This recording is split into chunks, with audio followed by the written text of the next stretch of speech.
Yeah, I don't know where it comes from. That's a good question. But okay, if... What's going on? What's going on? He forgot to pay his electricity bill. Oh yeah, maybe the battery ran out. Salam dostlar, welcome to English with Erkin YouTube channel. I'm Erkin. İngiliz tilini yangicha, erkin, o'zgacha o'rganmoqchi bo'lsangiz, bu kanalning yaxshi do'sti bo'ling. So, in today's video, we're going to talk about food idioms with Karl and James. Okay, welcome Karl and James. Could you tell us a little bit about yourself? Who are you, where are you from, and why are you here in Paris? So my name is Karl. I'm American originally. I grew up in the state of Maine, which is the northeast coast of the US. And I've lived in Paris for 10 years now, and I work as a researcher in astrophysics. So, James, who are you? My name is James, and I am American from the state of Ohio originally, and I have been living in Paris for about 15 years. And the kind of art I do, I'm a colorist, so if I do figurative or abstract or a mix thereof, it's always a game of color and composition on canvas. Okay, color guy, scientist guy, color guy, sorry, artist. Yeah, I'm a color guy. Okay, I'm the color guy. So in today's video, we're going to talk about food-related idioms. My friends will explain you every food idioms we're going to go through, and we'll try to make an example. And we'll learn together, okay? Let's see, I got number one over here, bread and butter. Bread and butter. Bread and butter basically means something fundamental in your life. It's basically, bread and butter is a basic food staple. You know, you eat like for all classes. So anyone can have access to it. So it's something that's very basic. For instance, your main source of income, for example. What is your bread and butter? Karl's a scientist. I am an artist. Something like that. Cool. So my bread and butter is being an artist is my bread and butter. For me, I guess doing research. I do other things, but research is the bread and butter, the simplest, the most basic part of what I do. Number two, to butter somebody up. So Karl, what does it mean to butter somebody up? So yeah, it doesn't mean actually to put butter on the person. What it means is to prepare them for something that you might ask them that they might not want to do, or a favor. Exactly. So it's to compliment them, to bring them some flowers, to do something nice so that you make them happy, so that they're more likely later on to do a favor for you, to help you. Okay.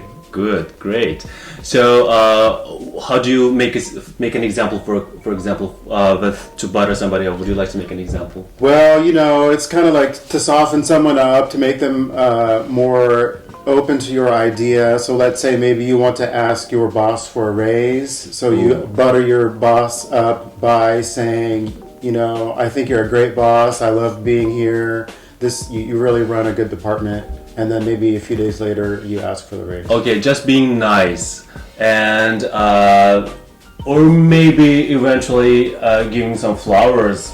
But does it relate to any gift or actual money? No, it can just be, as James said, it can just be being nice to somebody, but it's with a motivation. So it's not just being nice. It means being nice because you want something. You have an ulterior motive. Yeah. Okay. So how do you say if you need to pay somebody to get what you wanted? No, that's a bit more extreme. That's to bribe somebody, right? Okay. So buttering up is very, very nice. There's not negative. It's just making somebody a bit happier so that they'll be nicer back to you. Okay. Bribe means, okay, I really want to get this. I'm going to, and it's usually illegal, by the way, to give them money so that they will do the thing that they probably shouldn't be doing, right? So it's more extreme. And by the way, it is hard to butter up a French person because they spot it a mile away. They see it coming a mile away.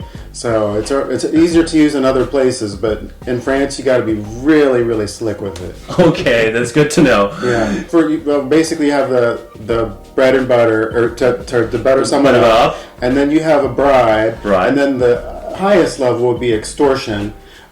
Which is basically giving someone no choice than to do what you want them to do. What's it called?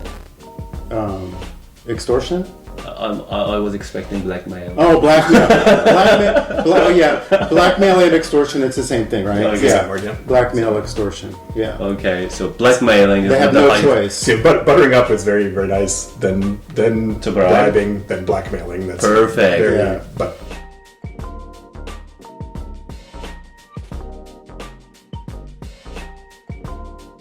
So you have to butter somebody up, you have to bribe, and eventually to blackmail someone. Okay, and you mentioned one other, which is to sugarcoat. sugarcoat. And that's- Yeah, I that's forgot to the take sugarcoat.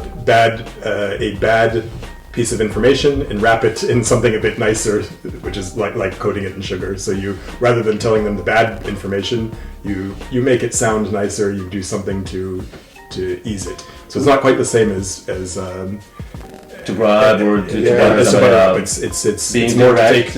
to take a negative piece of information and make it seem more positive. Or, for example, you could say, like, I want a divorce, but I spent some nice time with you. That's a kind of slap in the face. Well, it's too. It's a negative one, but Don't try to sugarcoat it. You're divorcing me because you didn't like it. Okay, So if I say, what do you think of my YouTube videos, and don't sugarcoat it? What? yeah, so that means be very direct. Don't sugarcoat it. Say, I really don't like the way the lighting is, or something like that. Yeah. You know, but if you sugarcoat, you'd say, I really liked how you organized it, even if you didn't like it. You'd say, I really like how this part of it is. So you're sugarcoating the bad news, and then at the end you'd say, but there's one thing you can change. It would be this. So that's sugarcoating. It's making it sound nice, so that the person is not upset when you say something bad about it. Very good. Very clear. Thank you very much.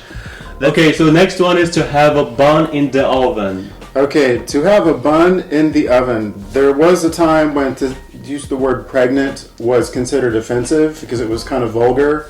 So there's to say someone has a bun, a lady has a bun in the oven means she's pregnant. You know, the belly is the oven and the baby is the bun and it's growing. Okay, very good. It's just an expression to say you're pregnant. Some lady is pregnant. Right, okay. right. So the next one we have here is that's bananas. Okay, so that's bananas. Like a lot of other words in English, is a way of saying that something is crazy, or a situation is crazy, or insane. So we say, that's bananas. I don't know what's going on here. The same as that's nuts. Also, it's the same expression. So, and I don't actually know the origin of it, but it's just a way to say that's insane. That's uncontrolled. That's okay, crazy. Good. Okay, our next expression is pickle related. I love pickles. Do you like pickles? I love pickles, especially on a hamburger. Why not? So the expression is, I'm sorry, to be in a pickle. What does it mean to be in a pickle? Well, to be in a pickle, the visual is actually helps because pickles, they're magically crammed into a jar. So you don't know how they get them all in there, but to be in a pickle means to be in a very tight spot, like a pickle in a jar. For example, to have two commitments at the same time, like you have to do something at 7, but you're also supposed to be somewhere else at 7 o'clock, and that means you're in a pickle. You're in a tight spot. Okay, very good example. Like I got my English class or video to watch at 7 p.m. and I also need to go to the airport to pick up my sister. I don't know what to do. I don't know which one I need to pick. I want both, right? Okay, very good. Thank you very much. Okay, so the next expression is spill the beans. Okay, to spill the beans means to give all the little details of something, to explain all the bits of something, but it's usually asked, for instance, if one of your friends suddenly has lots of money, but they don't want to tell you why, you go to your other friend and say, okay, spill the beans. Why do they have money? Where did it come from? So they tell me all the bits and details. And it's literally like taking a barrel of dry beans and spreading them out and seeing all maybe the dirt and other stuff inside it, to look into the details. Oh, okay. That's more detail related, right? What's the difference? So there is an obvious difference between gossiping and spilling the beans. It's closely related because you're basically, if you tell someone to spill the beans, you're telling them to gossip in a way. But Can we say they're a synonym?